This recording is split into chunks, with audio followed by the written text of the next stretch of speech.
The hall smelled of roasted capon, river trout glazed with honey, and the pungent tang of freshly tapped barrels of Frey brown ale. Torch flame wavered in long rows, mirrored in iron sconces and the gilded silver of the high table. Banners crowded the rafters. House Frey's twin towers, the dire wolf of Stark, the leaping trout of Tully knit cunningly in celebration. Yet beneath their stitched smiles, a restless unease prowled. Robb Stark felt it first as a tightening in his throat, like a clasp closing upon a gorget. The musicians had struck a jaunty tune to spur the betting to its riotous start, but the chords rang false, too hurried, too insistent. Catelyn, standing just behind her son, sensed the discord as well. Her fingers drifted instinctively toward the small brown blade of bone sewn into her sleeve cuff. She remembered how her father had once said that a lord's feast could turn as swiftly as the trident in floodwater, and tonight the river swelled ominous in her breast. Sir Ryman Frey, cheeks flushed ruby from drink, clapped Harwin Tallheart on the back with forced camaraderie and barked something about the northern custom of drowning the bridegroom in ale. The laugh that followed was brittle, each note cracking like thin ice. Across the hall, Grey Wind raised his great shaggy head, ears pricked, amber eyes fixed upon the figure of Lord Walder at the dais.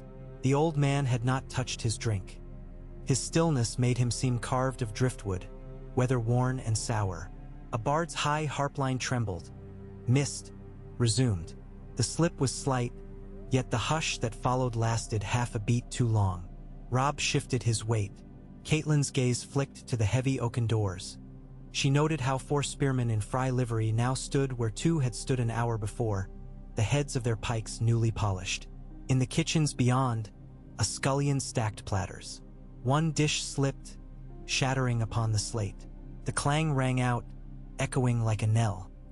Sir Mark Piper's jest froze on his lips. Edmure turned from his bride to follow the sound, a crease of worry spoiling the pink of wine on his cheeks. Outside, thunder muttered over the water. Grey Wind barked once, low and warning. Robb's hand went to the pommel of his long sword, and at that same instant, a spear scraped stone, the Frey guards shifting their stances. The room seemed to inhale. In that breath, banners shivered, candle flame bent, and every northern heart remembered the whisper of autumn leaves in a wolf's wood. Catelyn shouted, "Shields!" Steel hissed. The musicians dropped lutes and pipes. From beneath padded benches spilled shortbows and dirks. An archer beside the dais loosed first, but his shaft went wide, clattering against the shield Robb had snatched from a passing sergeant. A second arrow thunked into the banister where Lady Rosalind had been sitting only moments before. She screamed as Edmure dragged her behind a column. The Frey spearmen advanced, but Great John Umber roared like a winter bear and bounded across the rush-strewn floor, swinging a table leg as though it were a mace. The first spear shattered under the blow. The second found only air as he barreled through, seized a guard by the gorget, and flung him into the next. Chaos broke across the hall in bright slashes of metal on metal. Stark shields locked. Frey pikes hammered against them. Men slipped in spilled gravy and blood alike. A serving girl tugged at a hidden latch behind the dais, but a knife flashed in the shadow, and she crumpled without a sound. Grey Wind leapt over overturned benches, fangs glistening scarlet. He tore a crossbowman from hip to throat and had already wheeled toward the next when the crossbow slipped from lifeless fingers and clattered against flagstone. Lord Walder watched, a bony fist cupped beneath his chin, expression unreadable. His grandsons clustered around him like ducklings around a cranky old drake, though each bore steel in hand. "Traitors," someone shouted, whose voice none could later recall, and the word echoed as though the twins themselves condemned the knight's black treachery. Catelyn saw a slim opening behind a column draped in Frey colors. With one sharp tug, she tore down the silken banner, wrapped it about her forearm for a makeshift guard, and set off toward Lord Walder through the melee. Crossbow bolts hissed past. She heard the whistle of one pass her ear close enough to tug a lock of auburn hair. Robb fought toward his mother, cutting a path through pikes that stabbed too high or too late. Near the dais, Small John grappled with Sir Ryman in a tangle of snarling curses.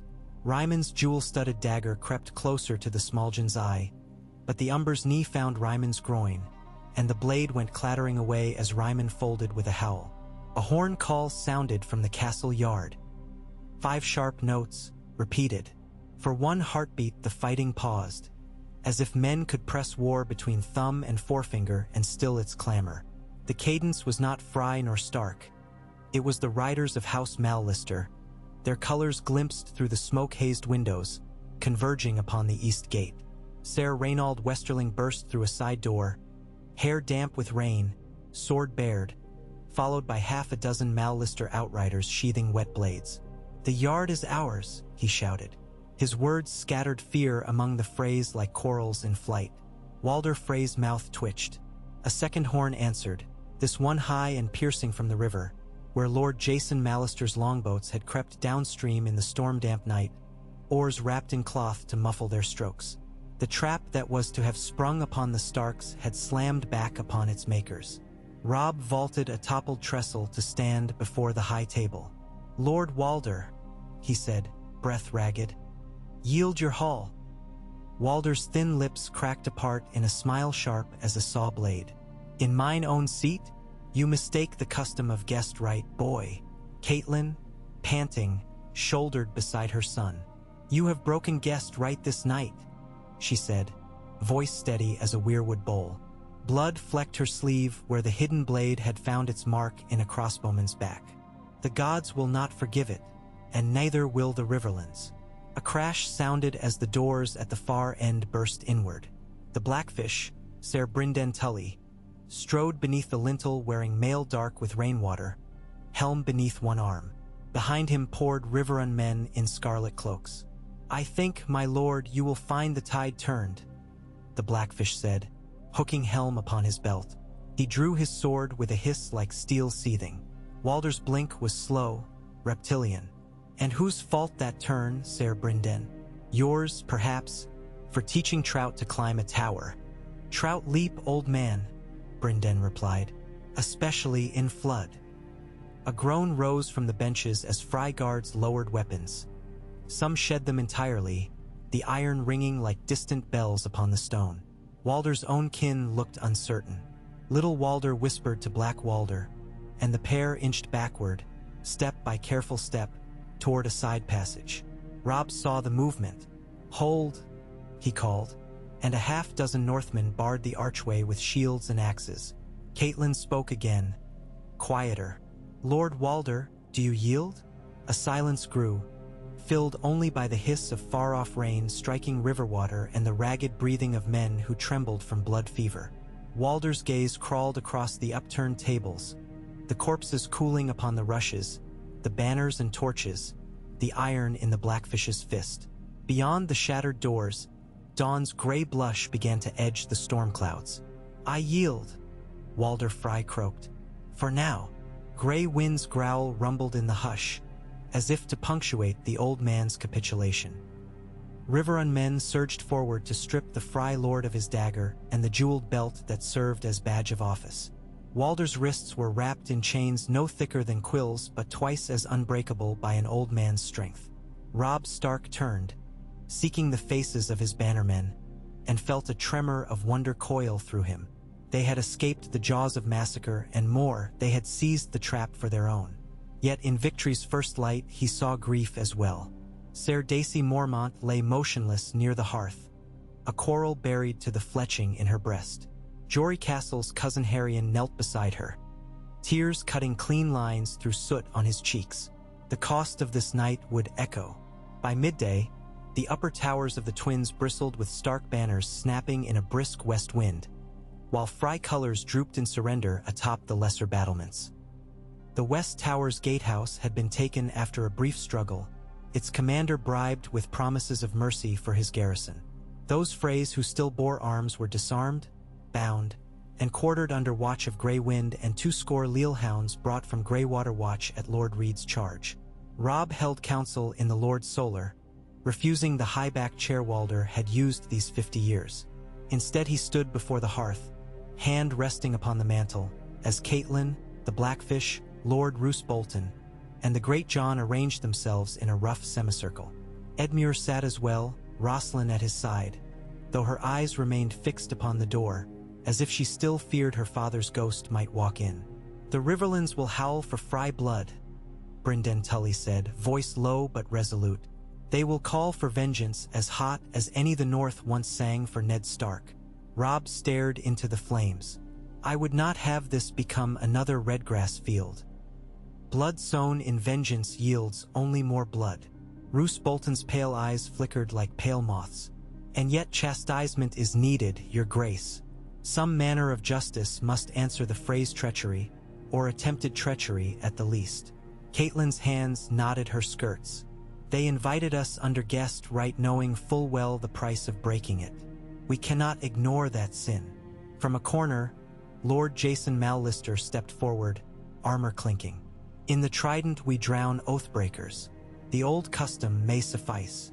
Robb shook his head. "Drowning the old man solves little. What of his sons and grandsons? Will each raise arms again once they taste freedom?" The Great John barked a laugh, then clipped their claws. "Seize his heirs as hostages. Scatter them to every northern holdfast from White Harbor to the Rills. A Frey in chains at each hearth would keep the rest in line." Roose Bolton lifted one thin brow. "A clever wolf's answer, my lord. Yet the bite of Winterfell's teeth rarely loses its edge." Caitlyn turned to her son. "There is another path. Set Walder's crimes before the Banner Lords and the small folk alike. Hold a trial. Let the 7 judges of the River Lords pass sentence." Edmure's voice rose, brittle. "He is my wife's blood, but he would have murdered every soul at this feast to buy himself a kingdom of misrule. I shall not gainsay justice, be it trial or axe." Rosalind's shoulders shook. Tears glimmered unshed. "My lord husband," she whispered, "there are babes in the cradle here who knew nothing of my father's sins." The Blackfish laid a hand upon her sleeve. "No babes will hang this day, child." He faced Robb. "Yet mark me, if you show too merciful a face, men will think stark justice dulled by grief. The Lannisters will crow that you are weak." Robb remembered his father's words. The man who passes the sentence should swing the sword. And he thought of the cost of mercy in a land at war. "Lord Walder shall stand trial before the High Lords of the Trident," Robb decided at last. "But his heir must be chosen by those same lords, not by the name Frey alone. A new Lord of the Crossing, one who will swear fealty to the North and the Riverlands both, and bind that oath with hostages fostered at Winterfell." He turned to Roose Bolton. "Lord Bolton, you will escort the old man to Riverrun for safekeeping until the courts are convened." Bolton bowed slightly, pale lips curved in the faintest of smiles. "As you command, your grace." The Great John smacked a fist to his chest. "I'll see the Northmen garrison these cursed towers and the surrounding lands. No Frey bannerman shall stir a blade without my knowing." Caitlyn exhaled, relief and misgiving entangled. She knew this was only the beginning. The Lannisters would learn soon enough that their dagger in the dark had broken in its own hand. When they did, war's tide would surge anew, and the cost would be tallied in more than banners and boasts. Yet for the first time since Ned's head had fallen on the steps of Baelor September, hope glimmered like dawn on the quiet isle. Down in the vaults beneath the East Tower, Walder Frey sat on a wooden stool in a small cell, wrists manacled, ankles chained to a thick iron ring set into the flagstone. A single candle guttered in the corridor beyond his bars. He stared at the flame, listening to the drip of water descending through stone. Footsteps approached, one man, limping slightly. The candle's glow flared as Roose Bolton stepped into view, face ghost-pale above his cloak of flayed man sigils.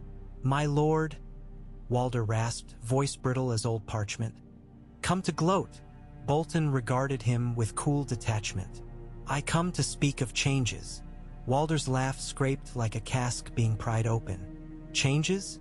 The boy king thinks to sit in my halls and tell the river how to run? He forgets that I hold the neck of Westeros. Who will cross the Green Fork if Frey gates bar the way?" Bolton's eyes were colorless pools. "You held the neck, my lord. Now the neck holds you." Walder's tongue wet cracked lips. And you, Dreadfort Lord, are loyal to whichever wolf wears the crown. Don't deny it. A man's eyes say what his mouth will not.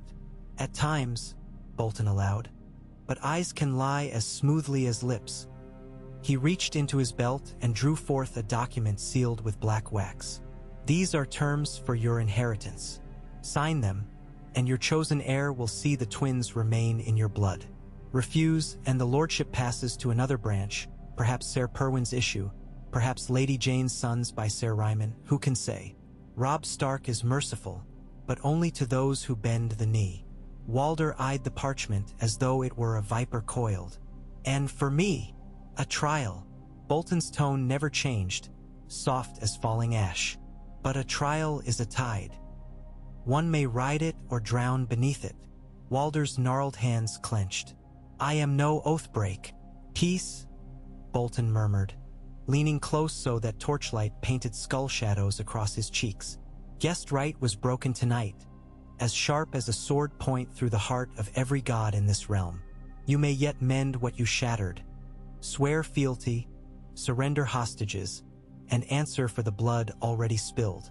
The alternative is a noose, and the twins stripped from your name like hide from a fresh kill.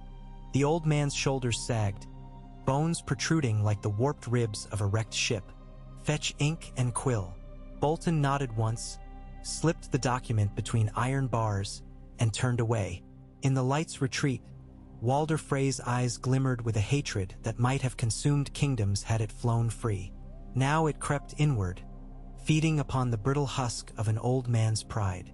Twilight bathed the western ramparts in hues of violet and bruise when Catelyn walked the walls. The rain had ceased, leaving the river swollen and fierce, its waters a churning bronze beneath the dying light. She paused at the parapet, hands resting atop moss-patched stone. Each breath tasted of wet granite and wood smoke from the torches being lit below. Footsteps scuffed behind her. Robb, cloaked in direwolf gray. He joined her, elbows upon the wall, gaze sweeping the horizon where storm clouds retreated in tatters. Do you think Father would approve? He asked softly. Catelyn's heart clenched. Your father believed in justice. You have sought it, tempered with mercy. He would be proud. She hesitated. But do not mistake mercy for weakness. Word of this night will fly as fast as ravens can carry it. Tywin Lannister will strike the moment he judges our guard lowered. Robb nodded. Then we must make ready. The twins give us the river crossing. The Frey levies will march beneath our banners or be replaced. Catelyn turned to face him fully. And your uncle Brynden? He rides tomorrow for Raventree and Seaguard to rally forces. The Great John remains to hold the twins. I ride for Riverrun to convene the trial.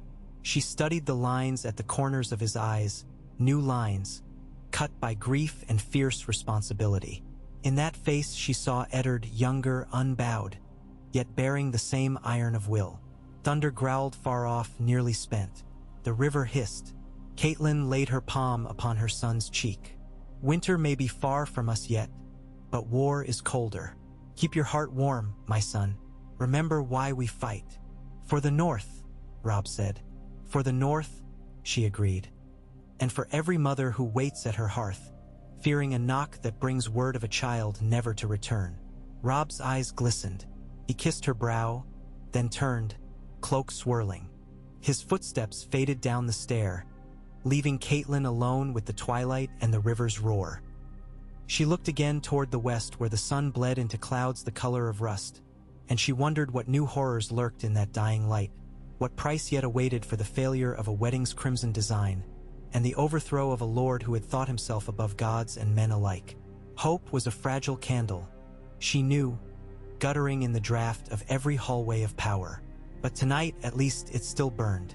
Across the 7 kingdoms, whispers raced faster than riders. That the young wolf had survived the twins, had turned treachery upon its master. That Walder Frey sat in chains, stark justice looming. That the North would march again, stronger for having tasted death and spurned it. In King's Landing, Tywin Lannister read the Raven's message in the hush of his solar, while the gaudy noise of court echoed faintly through marble corridors. Candlelight trembled upon his stern features.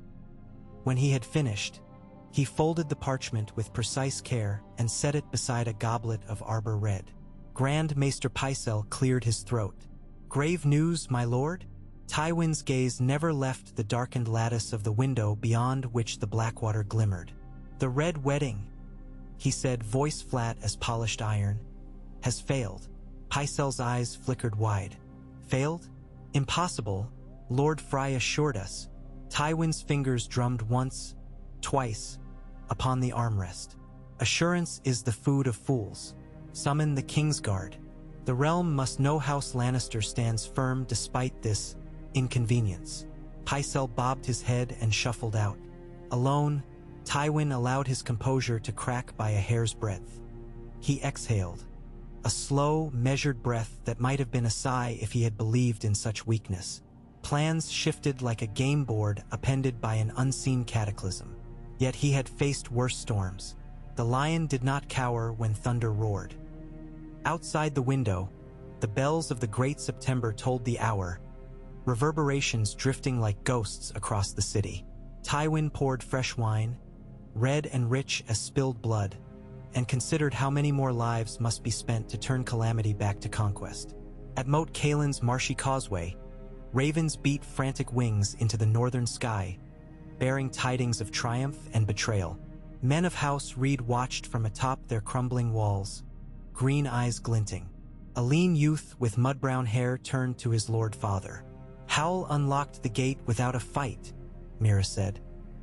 "He slipped through the reeds at dusk and opened the portcullis. The Ironborn never saw him." Lord Howland Reed nodded once, satisfaction a faint crease at the corner of his mouth. "News travels. Lord Robb will be pleased." His gaze drifted south, where storm clouds still brewed. "But war cares little for pleasure." Mira unslung her frog spear. "If the Freys are broken, the neck belongs to the north once more." "Perhaps," Howland said, voice soft, "yet rivers shift their courses with a single fallen tree. We must be the tree that falls where it chooses, not where the flood decides." Mira frowned, but before she could question him further, a raven's cry split the sky, harsh and urgent. Another message, another twist in the ever-snarling wilderness of crowns and claims. She watched the bird whirl away, its wings beating the darkening air. In the dungeons of Riverrun, long before Walder Frey would stand trial, a cell door creaked open. A set of keys jangled, torchlight spilled across damp stone. A young squire named Merritt Frey looked up from where he knelt in prayer. Ser Desmond Grell stepped inside. "On your feet, lad. You're to accompany Lord Walder to his hearing." Merritt swallowed, his mouth dry as river sand. "My grandfather, he'll be freed, won't he?" Desmond's sigh stirred dust motes in the beam of light. "Justice will decide." "But justice wears a northern crown now," Merritt whispered. Desmond's eyes were sad. "Perhaps you'll remind your kin what honor once meant." Merritt followed him into the corridor where other Frey captives leaned in shadow, iron on wrists and hope thin as morning mist. They trudged upward toward a dawn none could yet see, each footstep echoing like the drip of slow water that wears stone to nothing. Miles away, in a frost-bitten clearing of the Wolfswood, a band of outlaws huddled round a flickering cookfire. One wore the ratty remnants of a Frey livery cloak. The flames painted his narrow face in strokes of ochre and black. "They say the Stark boy took the twins," he told the others, voice hushed. "Walder in chains, and the North marching south anew." A grizzled man with a weather-lined brow spat into the dirt. "About bloody time. Maybe now we get fields to plow instead of graves to dig." Another laughed bitterly. "Or more graves. The lions will not yield." The Frey deserter stared into the fire as though scrying his own doom. Somewhere in that blaze he saw banners burning, towers crumbling, and the river running red as autumn leaves drifting upon silent water. He hugged his knees and wished, too late, that he had kept to quiet roads and honest coin. Thus the aftermath of a failed wedding rippled outward, rousing old hatreds, awakening new hopes, and twisting every oath sworn beneath sun or moon. The twins stood as a prize wrested from treachery, Yet the gnarled roots of Frey ambition still clutched deep soil, nourished by bitterness and fear. Robb Stark's banner now flew above the crossing, but war has many crossings, of blades, of hearts, of paths diverging in shadow and light. And the tale of how a feast meant for slaughter became a forge of vengeance had only just begun to quicken in the telling. The candles of one night's rebellion guttered. Beyond them, storms gathered, lions stirred, and the river kingdoms braced for the flood. The river mist clung to the columns of Riverrun's eastern gate like torn lace as the procession wound across the drawbridge. Steel-shod hooves thudded upon planks slick with dawn dew. The hush of horses' breathing pooled in white clouds that drifted beneath the portcullis. At the head rode Robb Stark astride Stormsong, the gray courser snorting at the unfamiliar scents of Tully stone and fresh-turned mud on the riverbanks. Behind him trundled a covered wagon flanked by 10 Riverrun guards, each man bearing a shield rimmed in scarlet paint. Inside that wagon, shackled hand and foot, sat Lord Walder Frey. No banner snapped, no trumpets blared. Robb had decreed the old man's arrival should pass without ceremony, lest triumph sour into gloat before justice found its voice. Crossing the yard, he glimpsed men and women peering from arrow loops, cooks in aprons, stable hands, even a steward clutching a tally slate. Fear lined every face that had once relied upon the twins' gate tolls. Their eyes followed Walder more than they followed the young wolf, as though the very notion of the crossing's lord caged within his own halls had smudged the laws of earth and sky. Catelyn stepped from beneath the shadow of the east turret, her cloak flaring in a river breeze that smelled of damp reeds and lingering rain. She awaited her son beside Ser Brynden, one hand resting idly upon the pommel of her dagger, not from menace but habit. When the wagon halted, she lifted the canvas flap. Walder's pale blue gaze met hers, neither pleading nor defiant. He looked weary, brittle, like river ice near spring melt.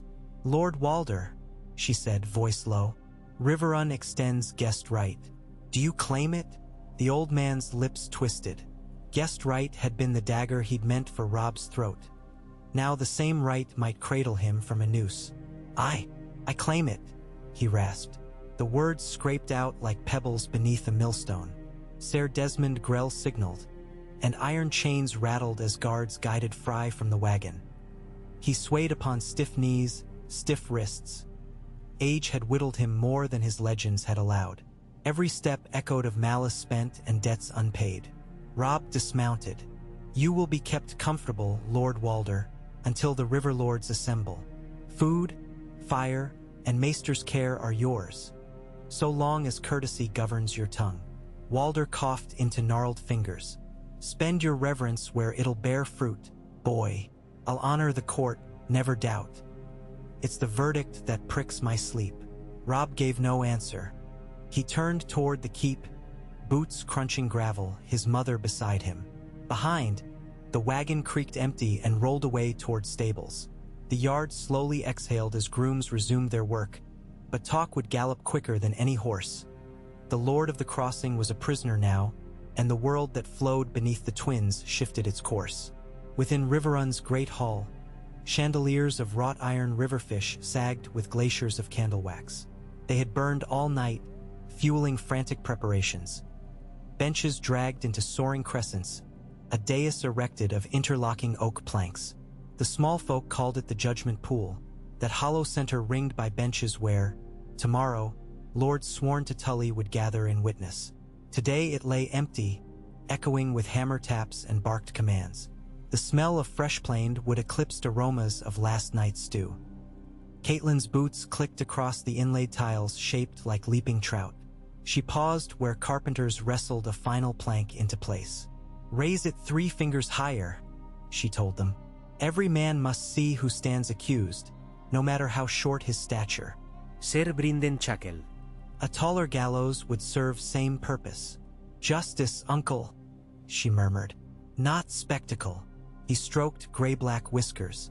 "A line as thin as trout bone, and just as likely to lodge in throats." Robb strode through a gap in the benches, hands clasped behind his back. "Once Edmure arrives with Lord Blackwood and Ser Jason, we can begin calling witnesses." The Malisters pulled 2 crossbowmen from the riverbank who claim Walder drilled them in secret 8 nights before the wedding. Bryndon's brow climbed. Drilled? The twins' guard rarely trains for anything but tolling boats. Yet these bolts were fletched in Lannister crimson, Robb said, voice flat. We shall see what tale they tell. Catelyn brushed a curl of hair from her cheek. And what of the north? Our ravens fly, Robb replied. I sent word to White Harbor, Deepwood Motte, Barrowton, each to dispatch a voice of their own, so the Freys cannot claim the trial is southern slander. Brynden eyed his nephew. A clever move, but moots breed quarrels. Keep the talking short or the audience will boil. Robb sighed. One day I shall battle armies instead of tongues.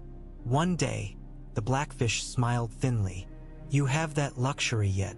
Hundreds of leagues south, the Red Keep's small council chamber simmered like a kettle left to overheat.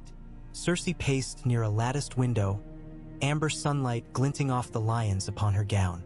Tywin sat motionless beneath the gilded lion throne kept for council, fingers templed. They paraded him through Riverrun, she hissed. A celebration of stark grace. Walder's humiliation becomes their coronation. Pycelle wrung swollen hands. Our agents at the Twins speak of mutiny. Many Frey men surrendered their pikes to the Starks for fear of the Mallister fleet bombing the lower gate. Cowards breed cowards, Cersei snapped. Walder's spawn number nearly 100. One must have the spine for vengeance. Tywin lifted a finger and silence fell like a drawn blade. Vengeance is a net cast in anger, and nets tangle allies as well as prey. We require leverage, not retribution. Kevin cleared his throat. The Ironborn raid our western coast. If we call banners to punish Stark overreach, we weaken the Golden Fleet and risk losing half the Sunset Sea. Then we answer proxy with proxy, Tywin said. Roose Bolton rides in Robb's shadow. His ambitions swell with every mile Northmen march. Cersei frowned. Bolton's banners serve the wolf. For the moment, Tywin allowed. Every man has 2 banners, the one he shows, and the one he hides behind his eyes. Send messengers by covert roads, not ravens. Whisper of titles unclaimed, lands yet richer than the Dreadfort's bleak fields. Pycelle bowed. As you command. Tywin rose, plate joints murmuring. Freys may crumble, yet the neck remains the throat of the realm. If Bolton strangles it at our bidding, the wolf loses breath. Then, only then, do we unsheathe the sword. Atop the west tower of the Twins, Great John Umber spat ale into the wind, laughing as the spittle vanished in river fog. Around him, Northmen replaced Frey banners with direwolves, an act half ceremony, half insult. The charred remains of a scorpion ballista lay in splinters below, dismantled that morning by Umber's men. He stamped a boot upon the parapet. See, lads, the crossing is ours to straddle like a tavern wench. He slapped the shoulder of Roderick Castle, who winced beneath the blow. If the young wolf calls, we march south in a fortnight. Until then, keep these walls fat with watchers. No rat slinks free. A horn blast drifted from the east bank. 2 notes low. Roderick leaned forward. That'll be Howland Reed's Crannogmen again. They ferry fish, yet they won't set foot inside. Superstitious lot, or perhaps they trust no stone not carved from bog. Swell. Their eyes pierce fog better than ours, Umber said. He eyed the horizon, a thin line of slate where river met sky. Storms building yonder. A gloom to swallow small boats, Roderick muttered. A gloom to hide messages also. Then we'll light river watch fires, Umber declared. No raven may pass unseen. As the men hurried to stack pitch-soaked torches, the Great John turned his gaze southward, down the widening ribbon of the Green Fork. Somewhere past those bends lay Harrenhal's Black Mass, then the King's Road, then Lannister lands. A chill crawled his spine, though the day grew warm. Storms brewed behind walls and within hearts alike. In the Dreadfort's Godswood, a pale arc of moonlight sheened the heart tree's weeping face. Roose Bolton knelt at its roots, the lacing of his doublet stained where saplings clutched. He was alone but for the breeze, yet his eyes moved as though following whispers. Old gods, he murmured. Or nameless things beneath the snow. Heed the bargains men strike in blood. He produced a letter, its wax seal unbroken. Crimson threads of wax shimmered like dried gore. He pressed it against the trunk, and the sap leaked onto wax, mingling symbols old as winter. Then he tucked the letter into his cloak. Footsteps disturbed gravel at the tree's edge. Maester Tybald emerged, carrying a small lantern. "My lord, ravens from Barrowton and Greywater watch. Both answer your inquiry." Roos stood, dusting pine needles from his knee. "And their temper? Greywater offers men to guard the neck, yet they warn no oath will hold the crannig against southern gold. Barrowton, they pledge blades but caution that the harvest wanes. Vash Davis." Bolton accepted the scrolls. "When winter gnaws marrow, hunger tames bold hearts. Send them grain by riverboat, their tongues will wag favorably come spring." The maester bowed, but his gaze lingered on the heart tree's weeping visage. "Some say the old gods watch deals made beneath their boughs." "Let them watch," Bolton whispered. "Even gods partake in the feast of power." Near Maidenpool, in a dank cellar beneath an abandoned sept, a hooded man bound a poultice of crushed milk of the poppy leaves. Black Walder Frey sucked a gasp as the salve met the slice upon his ribs, the wound Small John Umber's axe had gifted him during his failed flight from the twins. "Tighter," Black Walder snarled. "The bleeding must cease by dawn. We ride at first light." The healer, a hedge knight fallen on lean times, cinched the linen strip. "You ride nowhere with fever burning your belly." "I ride to gather kin," Walder spat, "and carve the wolflings from my gates." He winced but stood, shrugging into a mail shirt 2 sizes too large. "Fetch horses. We follow the Rose Road south. Redwine merchant ships dock at Duskendale this week. Gold buys blades who know naught of guest right." The hedge knight eyed him warily. "South is lion country. They'll hang a fry soon as a rat." Walder's grin split wolfish. "The lions and I share a grievance. Rats find safe holes among cats when dogs hunt them." A distant thunder rolled. Hooves on cobblestones, perhaps, or true thunder. Hard to tell. Outside, night cloaked the ruined sept, but in Black Walder's mind, flames already licked the rafters of Riverrun, and a wolf's banner burned to ash. At the Inn of the Kneeling Man, a tumble-down hostelry beside the Trident, 2 Brotherhood without banners scouts warmed their hands over a guttering hearth. Lem Lemoncloak gnawed a strip of cured venison while Angui fletched a new arrow. "Hear the news?" Lem asked around a mouthful. "Young wolf's alive and pissin' all over Fry Pride." Angui's fingers flicked the feather. "Good for him. Won't bring back Barrack." Still, Lem mused, a spark's a spark, might rouse the riverfolk to rally. Lord Hoster's ghost would smile in his watery grave. A shadow crossed the threshold. Thuras of Mere ducked inside, rain purling upon his pink scalp. He tossed aside a sodden cloak. "Ravens speak of a trial in Riverrun. Once, we swore to defend the weak and punish the treacherous." Angui rolled his shoulders. "That was before the flames died." "Flames spark anew," Thuras said quietly. He turned the hilt of his broken sword, watching embers dance. "And if the Lord of Light wills, perhaps a broken blade may serve again." Lem shrugged. "So we ride to Riverrun?" "We ride," Thuras confirmed, eyes shimmering with tired hope. "Justice may need no banners, but it needs witnesses." Far upriver, Robb Stark met with his war council in Riverrun's round tower. Windows opened wide to welcome the hush of late evening. Maps littered the stone table, weighted by river stones so the breeze might not scatter their fate across the floor. "The Golden Tooth remains barred, but Jaime marshals Lannister forces at Pink Maiden," Lord Jason Mallister said, finger tracing a crimson line on parchment. "If he marches north to relieve the twins, he must cross Stonehenge or risk the Red Fork's currents." "Ryman Fry held Stonehenge for Lord Bracken," Edmure noted. "Yet Ryman sits in irons beside his sire. Bracken banners flutter confused as reeds." Robb tapped the map. "Then we secure Stonehenge first. A garrison of Mallister archers and Umberfoot will fortify the crossing. Roose Bolton watched silently, his pale eyes reflecting candlelight like twin moons over still water. When he spoke, his tone remained mild. Your Grace, what of Harrenhal? The Black Fortress commands the heart of the Riverlands. If it falls to you, lions must spend thrice the blood to reclaim these lands. Robb studied the ruin's spidery outline. Harrenhal swallows men. We could hold it, perhaps. Yet I lack the host to garrison both Twins and Harrenhal. Roose inclined his head. Then allow me. The men of the Dreadfort know ruins and cold stone better than most. Grant me leave, and I will seize Harrenhal in your name, with forces enough to endure siege. Caitlyn's gaze flicked to Bolton. Something in his eagerness tasted of raw steel left too long in snow. But Robb weighed options swiftly.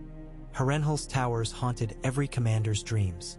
Take 3,000 spears, he decided, and swear that banner to Winterfell. Bolton bowed. It shall fly higher than any standard of mine own. Torches flickered along Riverrun's eastern curtain wall as night deepened. In a small solar overlooking the tumblestone, Caitlyn stood alone, hands braced on the ledge.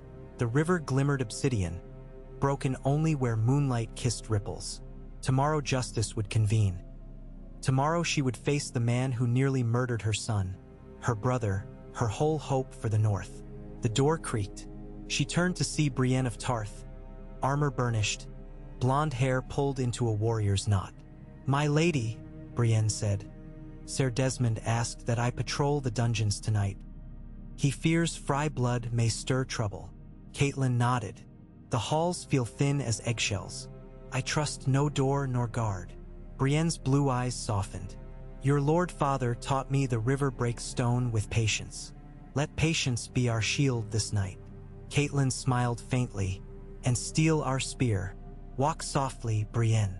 When Brienne departed, Caitlyn returned to the window. She imagined Ned's voice, telling her stories of Winterfell's silent hills, where snow muffled every sound but a direwolf's distant howl. She imagined his hand upon her shoulder, steadying the tremble she would not show. Somewhere beyond horizon and war, Sansa and Arya remained missing.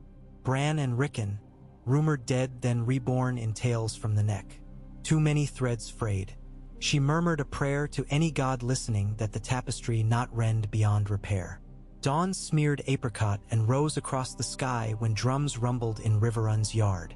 Lords gathered in the great hall, cloaks brushing reed-strewn floors. The judgment pool brimmed with candlelight glaring from polished bronze. A hush fell as Robb Stark took his seat upon a plain oaken chair, refusing the throne carved for Tully lords, as he refused dragonbone and gold. Walder Frey, escorted by guards, shuffled into the circle. His chains had been removed. Only leather bonds circled his wrists loosely, a courtesy before trial. He blinked at the candle glare, his breath wheezing softly. Maester Vyman cleared his throat. Let it be known that the accused, Lord Walder Frey, stands before a council of Riverlords and Northern Bannermen to answer for crimes of conspiracy to murder guests beneath his roof, in breach of guest right, and of alliance with House Lannister against his sworn liege. Each charge struck the air like hammer on anvil. Walder raised his chin. I stand innocent. No blade was drawn. No blood spilt by my word. A murmur rippled. Robb gestured, and two men were led forward, crossbowmen from the riverbank. They bowed stiffly. Speak, Robb commanded. The elder of the pair swallowed. Lord ordered us drill. After dark.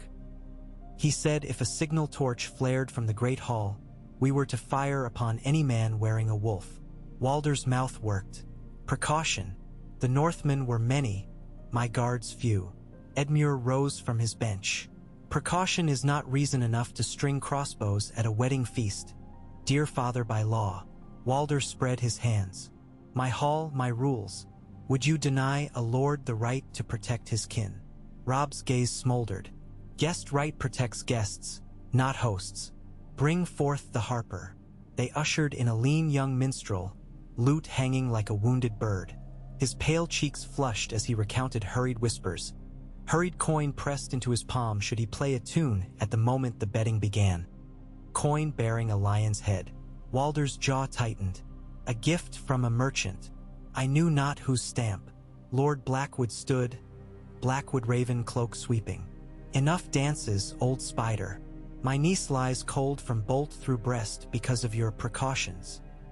The hall's tension coalesced like thunderheads. Gray wind, lounging at Rob's heel, sensed the charge. A low growl thrummed in his chest. Caitlin spoke at last. We invite further witnesses, yet I doubt any will absolve the weight already heaved upon this scale. She looked upon Walder, and her voice quivered not at all. What say you to the charge that crossbow hoists were rigged inside gallery alcoves? Too narrow for easy aim but perfect for point blank. Walder's skin mottled red to white. Crumbling galleries need propping. Wooden frames, not hoists. Sir Desmond produced a splintered beam with grooves carved for winding gears. He cast it at Walder's feet. It clanged like accusation given form. The old lord sagged. For a heartbeat, silence held every soul. Then Walder drew a last ragged breath.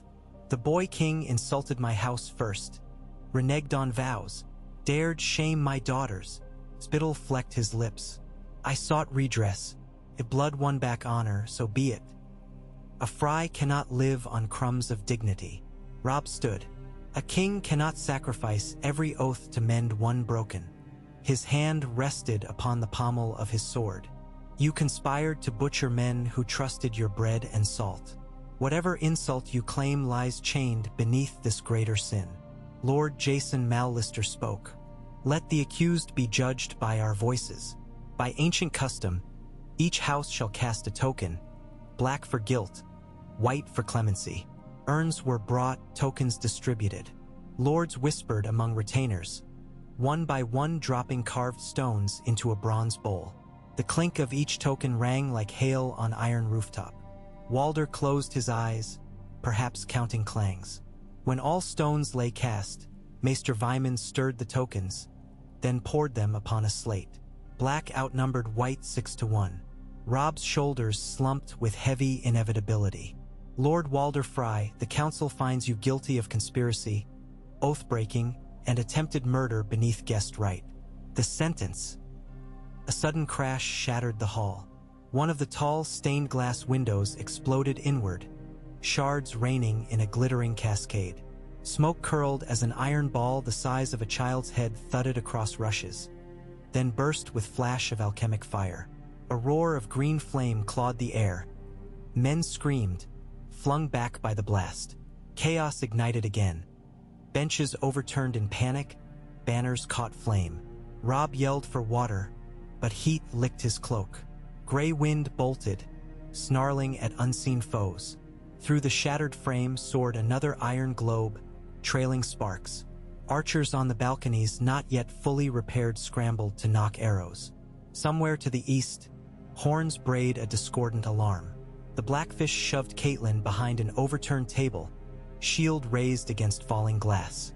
Rob found his mother's hand. Frey loyalists? He shouted above the crackle. Or Lannister powder? She cried back. Across the room, Walder Frey, forgotten in the fiery tumult, had seized a fallen dagger. He limped toward an exit, smoke swirling about his bent frame. A Mallister guard lunged, but Walder ducked beneath a swinging sword with snake-like agility unexpected for his years, then plunged the dagger into the guard's thigh. Blood spurted. The guard collapsed. Rob saw. "Stop him," he bellowed. But another blast rocked the dais. Timbers groaned. Dust clouded sightlines. When it cleared, Walder had vanished into chaotic throngs. Ser Bryndon's voice rang out. "Block the yard. Seal the gates." Caitlin gripped Rob's sleeve. "He cannot flee far. The gods will not allow it." Rob's eyes burned. The gods watch, but men must act. He leapt the smoldering wreck of a bench, sword drawn, and plunged into the smoke. Walder's lungs clawed for air as he stumbled down a side corridor, the dagger still slick in his grip. Heat pulsed along plaster walls. Servants shrieked. He turned a corner and collided with a towering figure. Brienne of Tarth, sword already out, blue eyes wide. "Stand aside, wench," he croaked. She didn't. "Drop the blade and you'll see daylight again." Walder feinted left, slashing at her forearm. Steel met steel as Brienne parried, the clash ringing like temple bells. He ducked beneath her riposte and drove forward, dagger aiming for the gap under her breastplate. She twisted, plate ringing, seized his wrist, and wrenched. Bone cracked. The dagger clattered. Footsteps thundered behind. Ser Desmond and 2 guards loomed. Walder's knees buckled. Brienne forced him against the wall. Smoke seeped through beams overhead, but her voice was calm. "This ends." Walder sagged. "Ends? For me, perhaps, but not for the Freys, not for the lions. A river floods long after the rain." Brienne's gaze flicked to the guards. "Bind him." As they secured ropes, a rumble shook the stones. Dust spilled from ceiling cracks. Brienne looked upward uneasily. Desmond urged haste. They half-dragged Walder toward an archway leading to the yard, where taskmasters doused burning carts and archers scanned rooftops for catapults. In the center of the yard, Robb Stark strode through cinders, cloak streaked with soot. At sight of Walder, fury flared, then cooled to granite. "Rebind him in irons," he ordered. "His guilt now carries new weight." Caitlin and the Blackfish emerged from smoke. She coughed, voice hoarse. The alchemist's green fire, they must have smuggled it into the city. Inside barrels marked for lamp oil. Robb's jaw tightened. Another plot wedded to his treason. He pointed at Walder. "Tomorrow the council reconvenes, but for alchemic assault I alone will judge.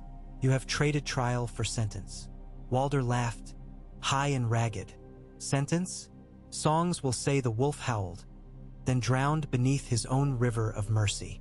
Robb stepped close. "Mercy is spent." He turned to Brienne. "Take him to the deepest cell. Post 6 guards, day and night." The rain began, an abrupt summer torrent hissing upon charred timber, quenching firestorm remains. Smoke spiraled upward, swallowed by gray clouds. Robb watched, soaked, as the embers died, but his anger, banked, still glowed. Night settled like a weary beast. Within Riverrun's Godswood, candles glimmered around the weirwood stump. Caitlin knelt, the scent of rain-damp moss filling her lungs. She whispered thanks for lives spared and prayers for those lost in flame. Across the courtyard, smiths hammered melted iron into makeshift bars to reinforce dungeon doors. Maids scrubbed soot from stone while septons offered blessings for the scorched hall. On the ramparts, sentries eyed the dark beyond torches. Arrows knocked. Word had come. Horse tracks south of the Whispering would suggested infiltrators fled toward the King's Road. Scouts would ride at dawn. In the tower of the Young Wolf, Robb sat alone, quill poised above parchment. His letter to Manderley pleaded for ships. His note to White Harbor requested grain. Yet the missive before him, uninked, was simpler. A call for the men of the North to prepare. Winter's heralds marched not from the wall but from fields of treachery. He dipped the quill. The feather quivered. Hope had survived crossbows and wildfire, yet its flames wavered in wind. Walder Frey's plots proved deeper than one night's bloodshed. Lannister gold bled into every crack. The Riverlands stood fragile as sun-baked clay awaiting the next storm. Robb set quill to parchment. "The North remembers," he wrote, "and it endures." Beyond Riverrun's walls, the tumblestone flowed relentless, carrying ash flakes toward the Trident and the sea beyond, where waves never ceased their restless chant. In those distant breakers, no tales of wolves and twins yet stirred. But tides are fickle heralds, and soon enough, salt winds would bear talk of a failed wedding turned blaze of war, of an old man in shackles, and of a young king who sought justice with sword and mercy both, and found the price of each steep as any toll taken at the crossing. Rain drifted into dawn like a gray veil, so thin the world beyond seemed a watercolor waiting for stronger strokes. In Riverrun's courtyard, smoke still breathed from damp timbers, the scent clinging to every cloak, a reminder that wildfire burns green even in memory. Before the sun could lift clear of low clouds, Trumpets murmured from the ramparts. A soft summons meant only for those who kept watch while the keep slept uneasily. Robb Stark was already awake. Sleep had fled hours before, chased by visions of metal globes arcing through stained glass. He buckled his sword belt, feeling the weight of steel settle across bruised hips. Maester Vyman had begged him to rest, to salve the soot scalds on his wrists. But kings rest when kingdoms do, and the riverlands churned like a flooded mill race. Gray wind padded behind him, silent as dusk. Outside his door, 2 Karstark spearmen straightened, iron shirt links tinkling. Robb slung a cloak across his shoulders, and together man and wolf descended the spiral stair toward the yard. He paused at a loophole slit. Below, stable boys hurried 24 shaggy horseflesh into lines, brushing manes while grooms cinched saddles. The riders carried spears bound with Mal-Lister colors. Lord Jason stood among them, helm tucked beneath one arm, speaking in crisp commands. The stone hedge sortie would leave within the hour.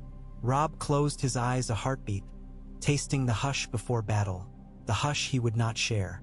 Decisions anchored him to Riverrun. He must shepherd trial and counsel, attend wounded morale after fire. War asked a man to be everywhere at once and punished him for any absence. His father had spoken of that paradox the night before marching south. A king's body stays in one place, but a king's mind must gallop across 10 battlefields. Footsteps approached. Caitlyn's voice rose beside him. You should eat before giving command. A hollow stomach gnarls judgment. He opened his eyes. She pressed a small loaf into his hand, warm and fragrant with river grain. He broke bread, offered half to her. She shook her head. They'll ride soon, he said. They'll ride well. She eyed the courtyard. Lord Jason's men know those roads. The brackens may squeal, but a show of northern spears will stiffen their spine quickly. Robb looked at her. I'll send a raven west once Stonehenge is ours, then march south for Harrenhal. I want Bolton's banners within sight when we strike. Any delay gives the lions time to reinforce. Caitlyn hesitated. Rose riedes fast. Faster than ravens sometimes. Trust, but tether him short. Robb heard the unspoken worry, that a man who prized flaying over fealty might carve his own path. I tether with hostages. His bastard remains in our grasp at Moat Cailin. Ramsay answers to no leash but cruelty. She wrapped her shawl tighter. Take care which hound you hold. In the cellars beneath the east turret, Walder Frey crouched on a 3-legged stool, shoulders hunched like a vulture on a windless perch. Chains circled ankles again. Thicker now, links crusted by river rust that flaked into reddish dust at every twitch. The air stank of damp straw and the stale fear of lesser prisoners. Candle stubs lined a shelf just beyond reach. They cast stunted halos across uneven stone, but left his face half swallowed in gloom. The guard rotation had changed after the attack. 6 men now, as promised, swapping posts every 2 hours. Yet men tire, hunger, sicken, and sometimes talk too freely. Walder had learned that the Karstark with the crooked nose like dice, that the Riverrun sergeant carried a private grudge against Tully levies who mocked his limp, and that the youngest guard, bare-cheeked, hazel-eyed, missed his mother singing over a hearth in Fairmarket. Information kindled possibilities. This morning he sat silent, listening. Above, carts rattled, carpenters hauling beams to replace the gallery. He traced cracks in mortar with slow fingertips, imagining routes of egress. The stone felt cold as the Frey blood left behind at the twins, yet warmer than the welcome he would soon receive on the gallows. A soft scrape, boot leather brushing straw. Walder's eyes narrowed. The hazel-eyed guard approached the bars, bowl in hand. Stew thick with barley and onion, sloshing. Your meal, the boy whispered, glancing at the stair for overseers. Hot still. Walder leaned forward. A kindness from Fairmarket must bear a name. The lad swallowed. Dirk. A strong name for a small blade. Walder's grin flickered like tallow. Tell me, Dirk, does the young wolf feed his prisoners better than his men? Dirk shrugged. Same pots cook for all. Ah, equity. Walder set wrinkled hands around the warm bowl. Equity merits gratitude. I have coin yet, hidden in pockets beyond these chains. When this trial ends and sentence becomes mercy, such mercy requires faithful tongues to speak. A good word here, a whispered plea there. Think on it. A starving mother in Fairmarket might see bread again. His voice slipped into hush. Dirk's eyes darted. They say you plotted treason. They say many things. They said Lord Eddard conspired too. Walder drew a shaky breath, turning the stew spoon. Look where truth lay then. Dirk bit his lip and retreated. Metal rasped as he locked the door. Walder watched, lids half lowered. Seeds thrive in cracked soil if watered by need. Across the yard, Brienne trained with Ser Brinden beside the moat. Their swords clanged, showering dew from grass. She moved with wary grace, adjusting to the blackfish's feints. Sweat darkened her gambeson, but her eyes never left his blade. Again, Brinden urged, voice curt. He beat her guard aside, slid point close to her thigh. She twisted, parried, riposted upward, steel whispering near his cheek. He stepped back, satisfied. Good, but when you corner prey, finish. Hesitation left that Frey's dagger in our guard's leg. I won't hesitate again, she answered, chest heaving. Hold to that. He lowered his sword. A trial seldom ends a la corde. Yet these days, steel speaks more eloquently than tongues. Brienne knelt to catch her breath. My duty is to Lady Catelyn and her daughters. All else follows. Mine as well. Brinden wiped his brow. When war outruns honor, duty is the last fence before madness. Stonehenge loomed midday beneath skies the color of tarnished pewter. The old bracken keep sat squat amid wheat fields, walls pitted by earlier wars. Now banners drooped half-masted. Rumors of Frey treachery had reached even these stubborn hills. Lord Jason Mallister's outriders reached the northern palisade first, horns sounding parley. Bracken men peered over crenellations, crossbow strings taut but unloosed. A gate captain, gaunt with sleepless nights, demanded terms.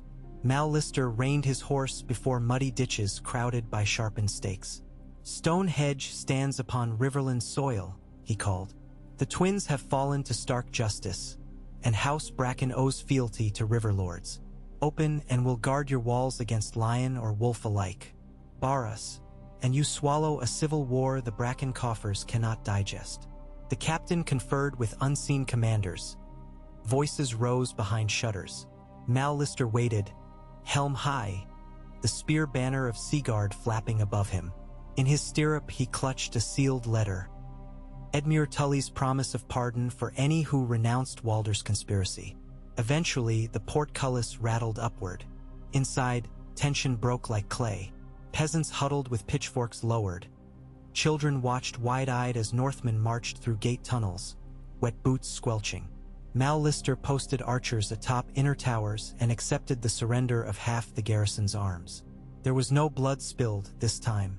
He sent a raven south before dusk, Stonehenge secure. Yet as bird's wing faded into clouds, a lone rider left by secret postern, galloping west toward the Red Fork.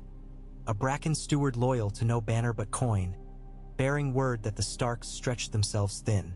Far to the southeast, Harrenhal's twisted towers reflected in mirror-still lakes where autumn reeds swayed like rusted spearheads. Roose Bolton's column approached on the Kingsroad spur, banners blank gray in still air. The castle's blackened visage dwarfed travelers long before its gatehouse, walls melted by dragonfire centuries ago, yet still taller than any keep in Westeros. Bolton's vanguard halted among ruined outer villages, empty save for crows. Scouts reported the castle garrison light. A meager 100 under Ser Bonifer Hasty, sworn to the crown but starved of reinforcements. Hasty's men allegedly debated retreat days earlier after wildfire news. Bolton summoned his captains. No siege engines required. The breaches yawn wide already. We advance under white flag first. If gates open, the castle surrenders intact. If not, we drive pikes through the fissures by dawn. A Frey bannerman, Ser Hosteen, who had sworn new oaths to Stark after the twins, questioned strategy. A frontal breach invites slaughter. Bolton's lips shaped a thin smile. Fear will open doors swifter than affection. Harrenhal knows fear. At sunset, Bolton rode alone across the weed-choked drawbridge, banner reversed to show neutrality. From curtain ramparts, archers took aim, but no arrows loosed. Ser Bonifer met him in the gate's shadow. They spoke in low tones. Watchers behind walls glimpsed Bolton's pale eyes, unblinking. After several minutes, Bonifer's shoulders slumped. Horns sounded. Chains clattered. The gates rolled inward. Bolton's army entered without a sword drawn, filing into courtyards haunted by charred stables and collapsed smithies. Fires were lit in empty hearths. Raiders plundered only what lay abandoned. Bolton forbade pillage, citing royal decree, but at dusk, a lone prisoner from Duskendale was flayed atop the parapet for theft. Rumors sprouted. Bolton's justice mirrored his sigil. That night, while rain pinged upon slate, Roose retired beneath a silk pavilion pitched inside the hall of 100 hearths. Candles trembled in drafts. A hooded messenger slipped through guard lines, brought by silent Dreadfort men. She knelt, presenting a letter marked with a golden lion in wax. Bolton sliced the seal. Inside, an offer signed by Lord Tywin's own hand, promising Winterfell's recognition and overlordship of the North, if a certain young wolf met untimely demise and the neck opened to Lannister legions. Bolton's face remained a mask. He folded the letter twice, slid it beneath a ledger, and poured himself thin red wine. In King's Landing, Tywin received word of Harrenhal's surrender. Ravens arrived in threes. He read each, lips thinning. Jaime paced like a caged cat. So Bolton captured Harrenhal for the wolf, Jaime said. Better he held it for himself, else we lose the trident choke. Tywin's gaze flicked. Men who capture castles often keep them. Let Lord Bolton savor command a while. Comfort fattens appetite. Jaime stopped pacing. Father, you gamble with traitors. They may bite hand and throat alike. A dog fed on marrow bites last, Tywin replied, quill scratching. While wolves starve, lions choose which beast to feed. In that same hour, Cersei convened a midnight supper for select Stormland lords. Candles dripped wax onto golden plates as she painted visions of a north fractured. Karstarks holding grudges, Freys seeking vengeance, Bolton's calculating. She invited them to imagine titles ripe for claim once lion claws scythed winter snows. Several left the table with wine-fueled ambition pulsing behind polite bows. On the King's Road north of Duskendale, Black Walder Frey and his hedge knight companion sheltered beneath an oak whose limbs rattled like old bones. Rain drummed on the canopy, sliding off oiled cloaks. Before them, a half-dozen sellswords squatted by a sputtering cookfire. Their surcoats bore a severed chain motif, the Broken Men, a company of former foot who deserted during Blackwater. Walder negotiated with their captain, a one-eyed Braavosi named Rulko. Gold coins clinked from a leather purse, dull in the gloom. 30 blades now, Rulko counted, voice slurred by sour wine. 20 more can be gathered in Maidenpool. Double if money sings sweeter. Walder handed him a parchment bearing Tywin's promise of 10,000 golden dragons upon proof of Stark blood. Rulko's lone eye gleamed. Gather them, Walder said. Then ride for the twins. The gates will reopen when my kin inside raise signal fires. You strike at night, kill the Umber Giant, silence the direwolf banner. Acclaim my halls.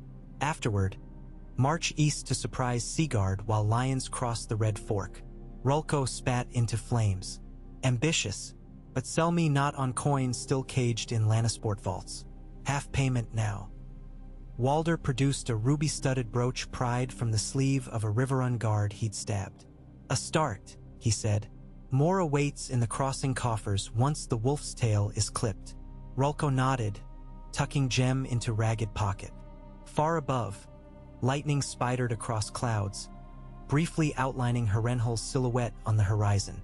It seemed to grin, cavernous windows catching the white flash like empty eyes. Along the twisting green fork near the inn at the crossroads, the Brotherhood without banners skulked beneath hedges, sharing news gleaned from travelers. Thuras crouched by a mossy rock, eyes closed, lips moving in prayer older than his birth tongue. Angui returned from scouting, boots squelching. Bloody flux among Lannister columns, he reported. They torch farms to claim feed. Folk whisper of a Bolton horde at Harrenhal, flaying men who resist. None trust sigils anymore. Every house bears traitors. Lemoncloak cracked knuckles. Then we ride for Riverrun still? Thuras opened his eyes, embers smoldering. The war turns on unseen hinges. We bear witness, aye, but we also protect the small folk, else all thrones stand atop corpses. Lem spat. Witnessing don't fill bellies, but I'll follow the Red Priest if it leads to wine and songs again. Gendry, taller now, arms knotted with smith muscle, tightened straps on his helm. If Starks hold Riverrun, maybe they'll forge peace. Thuras smiled sadly. A smith hopes to mend what kings break. He rose. Mount up. Dawn creeps west. We chase it. Back at Riverrun, the day after stone hedges fall, Edmure oversaw burial rites for those slain by wildfire. The yard smelled of damp ash and juniper boughs laid across charred boards.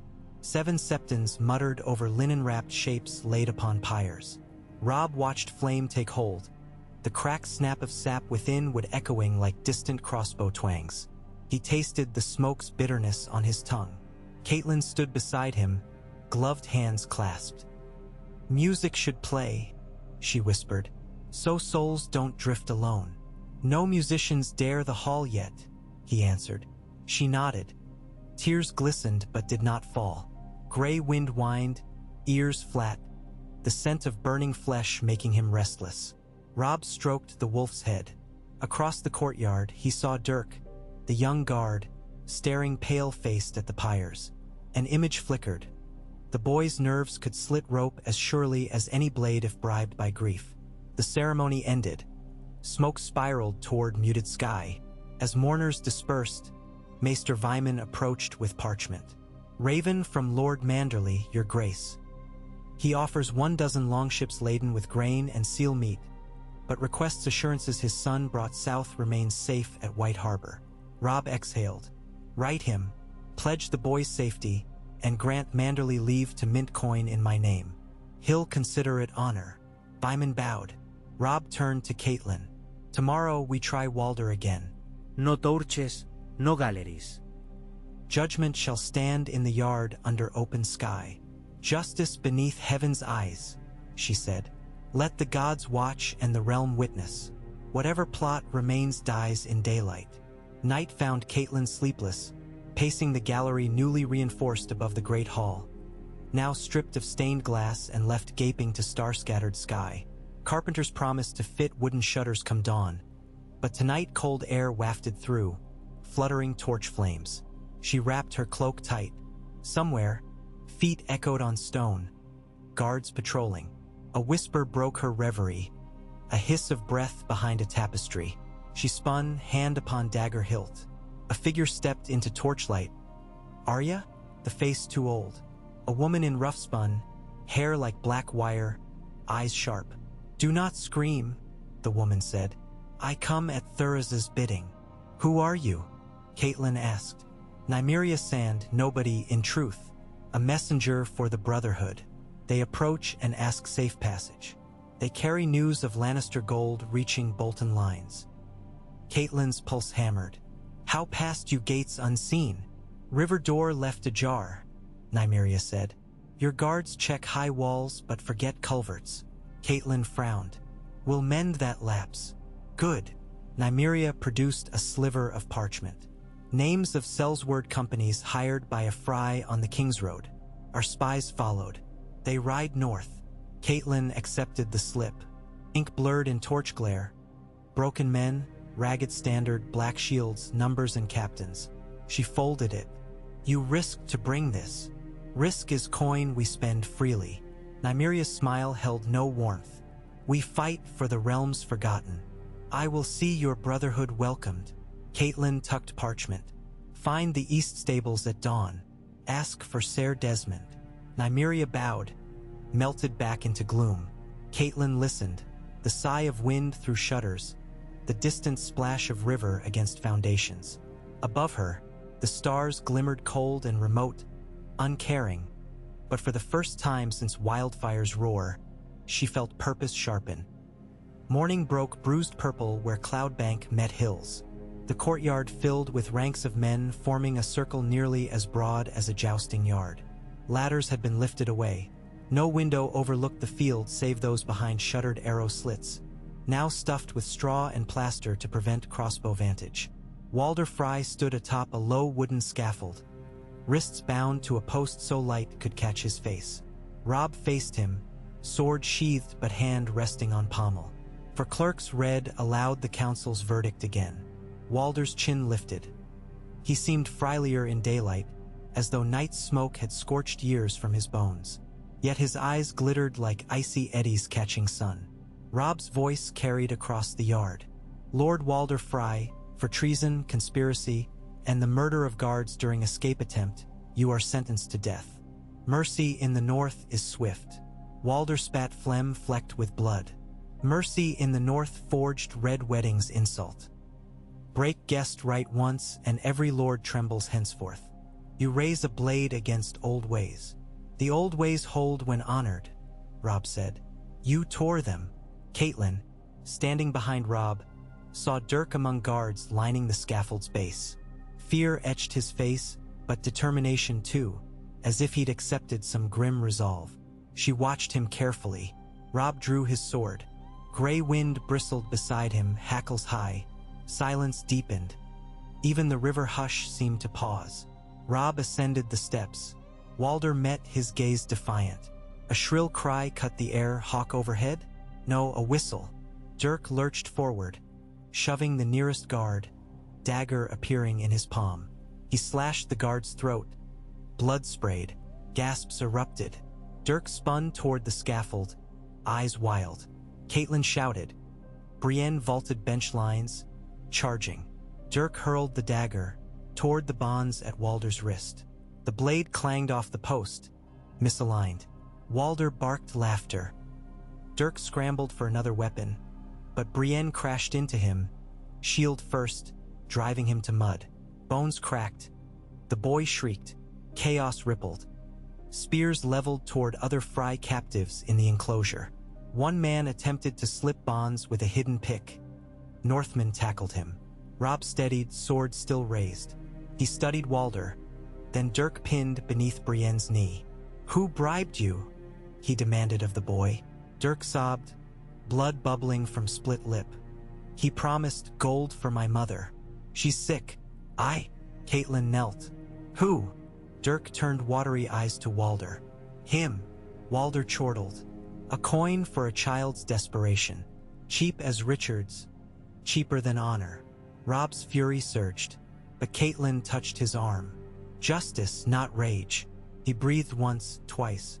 Then he called for chains on Dirk, gentle but firm. Turning to Walder, he lifted the sword. Walder's last words spilled in ragged hiss. Slay me, wolf, but another Frey will string your bones across my bridge. Steel flashed. With a single stroke, Robb parted head from spine. Blood jetted crimson across oak, soaking straw. Gray wind howled to sky. The yard echoed, then hushed. Caitlin closed her eyes. Dirk's sobs dwindled to broken sighs. Robb swung sword to fling blood aside, then wiped blade on Walder's cloak. He looked to his captains. Burn the body at crossroads. Let ravens feast. A warning to those who traffic in treachery. Men dispersed, murmuring. Brienne lifted Dirk to feet, shackled wrists. The boy stared at blood pooling where the head rolled against post, horror blanking his features. Caitlin approached. You are young, she said quietly. Youth may earn mercy. Speak truth of every whisper Walder fed you, and your life may yet mend. Lie, and you kneel beside him. Dirk nodded, tears cutting grime. I'll tell everything. That night, thunder grumbled far away while Robb met with counsel in the solar. Dirk's confession lay on parchment. Walder had promised coin and a horse to the boy's family if he freed him. Guards also confessed to small bribes for loosening watch. The infiltration bore fingerprints of Black Walder's agents. Robb planted fists on table. Broken men, Ragged standard sells words pour north to retake twins. Great John must hold until we return. Brinden traced map lines. Riverrun cannot spare you and march both ways. We split, Robb said. I ride west tomorrow to relieve the crossing. Mallister holds Stonehenge. Bolton remains at Harrenhal. He glanced at Roos's empty seat. Word from him. A courier had delivered scroll claiming repairs proceeding and men drilling. No more, Caitlin whispered. Keep your allies close. Robb nodded. The Brotherhood without banners arrives tomorrow.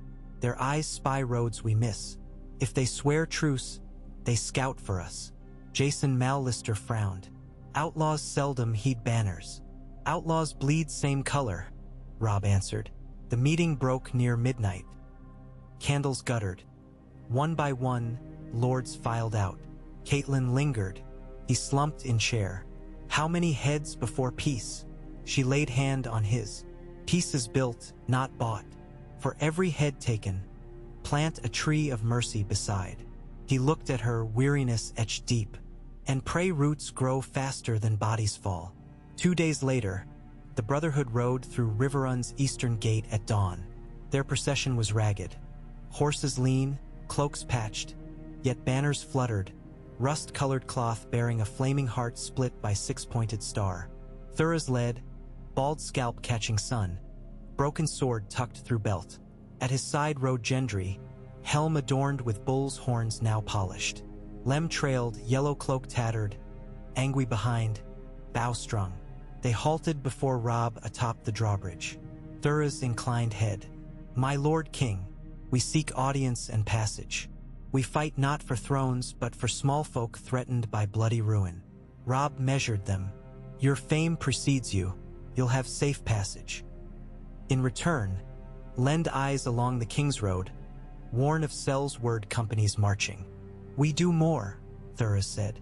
We join fight where justice falters. Robb extended hand. Thuras clasped forearm. A pact unspoken sealed. That night, in torchlit Garrison Hall, Angui taught northern youths the quick release knot for bowstrings in rain, while Lem traded jokes with umbers. Gendry clanged hammers in blacksmith yard, forging arrowheads from scavenged iron. Spirits lifted. Songs arose, carried across river to woods where Crannogmen listened unseen. At Harrenhal, Roose Bolton stood atop King Heron's tower, letter from Tywin fluttering. He stared into distance where northern hills hazed blue. A raven perched upon parapet, head cocked. Bolton fed it a strip of dried beef, then attached tiny scroll to its leg, his reply to Lannisport. The bird flapped into sky, wing beats swallowed by wind. He touched his throat where pulse beat. A simple slice could end wars and forge new realms. But timing mattered. Wolves and lions both must thin, so the flayed man might rise. Below, Dreadfort captains drilled men in silence. Shields bearing neither wolf nor lion, only blank gray. Bolton's alone. At the Twins, Great John Umber dined on charred boar while reading Mallister Raven. Sellsword's incoming. He barked laugh. Let broken men try crossing my bridge. He ordered braziers built along battlements, cauldrons of sand to smother wildfire, and trip ropes strung across inner courtyards. He wrote Robb, Twins secure, spirits high. Sendale. From parapet he surveyed green fields, river shining in afternoon. Geese flocked, yet in distant tree line, unseen eyes watched. Between these fronts, common folk fled every which way. Fishwives carrying toddlers, smiths dragging carts of anvil and hope, septas clutching broken relics. Roads clogged, bandits preyed. War had turned riverlands into hungry mouth devouring its own. Thuras's men escorted a wagon train north. Widows from salt pans seeking refuge at the Twins. One widow cradled infant born amid smoke. She named him Hoster for the Lord who'd once protected these valleys. Lem carried the babe when mother's feet bled. At campfire that night, the child smiled. First laughter some had heard in moons. The sound drifted on wind like chime of distant bell, small yet stubborn. Winter's first raven arrived at White Harbor early. Wings rhymed with frost, message brittle from cold. Lord Wyman read of wildfire at Riverrun, the beheading of Frey, the Stark's resolve. He summoned scribes, commanded ships provisioned. Somewhere across dark seas, ironborn dreams stirred, but he wagered on wolves.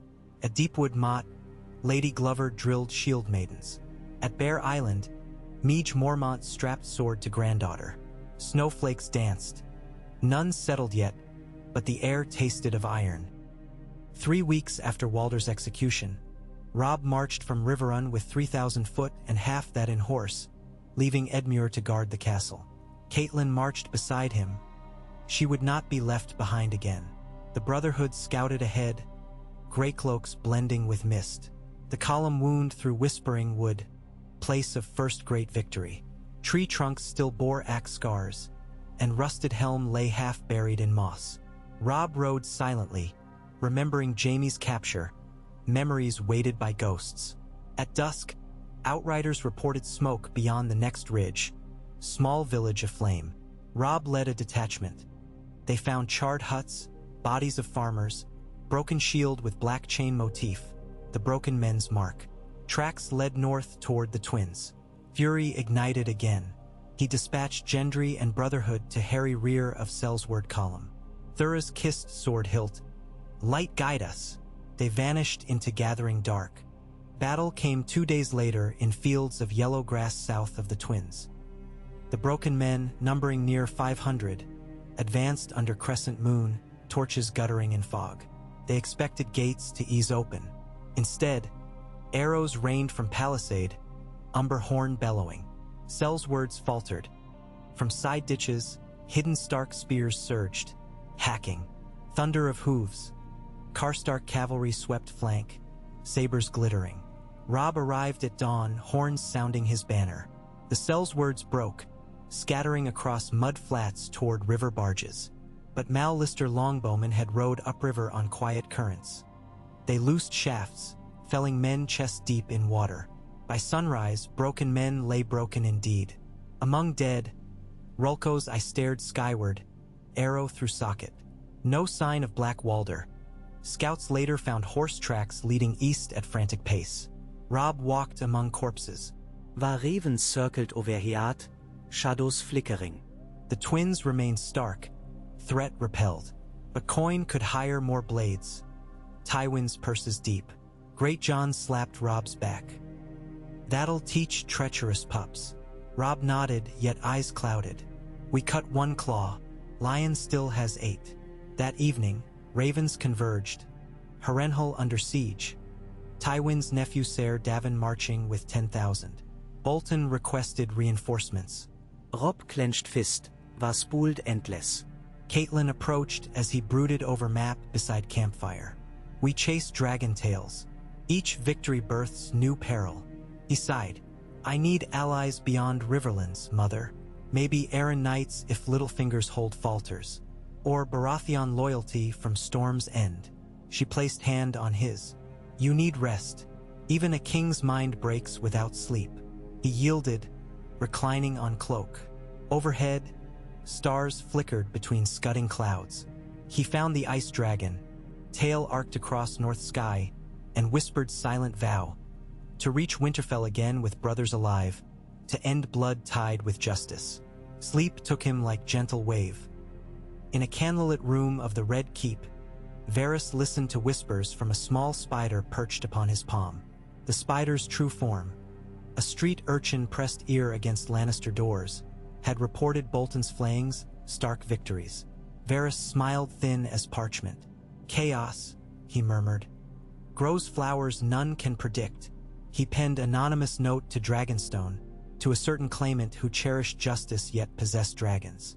War in Westeros made fertile ground for fiery return.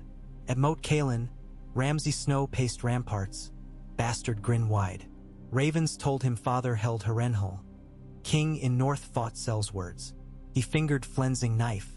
Soon, he whispered, Snow will blanket wolf tracks, and Bastard of Bolton will hunt beneath pale moon. He licked steel, imagining the screams. The tale of the failed Red Wedding had slithered through taverns now, morphing into ballad. The wolf who wouldn't die. Minstrels sang of a gray king wielding sword of honor, cutting heads of traitors beneath open sky. In alleys, beggars muttered that Frey bridges creaked with ghosts. In grand halls, lords mulled alliances anew. South of the Trident, small folk lit candles at crossroads shrines, praying this war might birth peace, praying grain stores last, praying wolves prove kinder than Lee. Awns or flayed men, winter winds rose earlier that year. Frost rimed leaf edges, breath fogged at dawn. Farmers sharpened scythes not for harvest but for defense.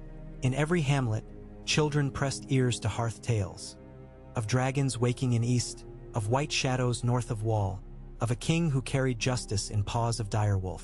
On a ridge overlooking Green Fork, Robb Stark watched first snowflake tumble, melt upon gloved palm. He raised gaze to horizon where Harrenhal's broken towers jutted like charred teeth, backlit by sullen dawn. Behind him, 3 armies shuffled, Mallister archers, Umberfoot, Brotherhood scouts. Ahead lay Bolton's uncertain loyalty, Lannister wrath, and the long claws of winter. He closed fist, snowflake gone. Beside him, Catelyn murmured prayer to 7 old gods, and whatever powers listen when mothers call. Gray wind stood, fur bristling, breath steaming. Sun breached clouds, crimson sphere spilling light across frozen reeds. Trumpets signaled march. Boots crunched frost, banners stirred. The riverlands would quake again. And through fields once meant for wedding feasts, the echo of crossbows still hummed ghostly. Yet the young wolf walked forward, burdened by dead yet guided by flicker of something fiercer than grief. Resolve forged in wildfire's green glare and steel's red gleam. The song was far from ended.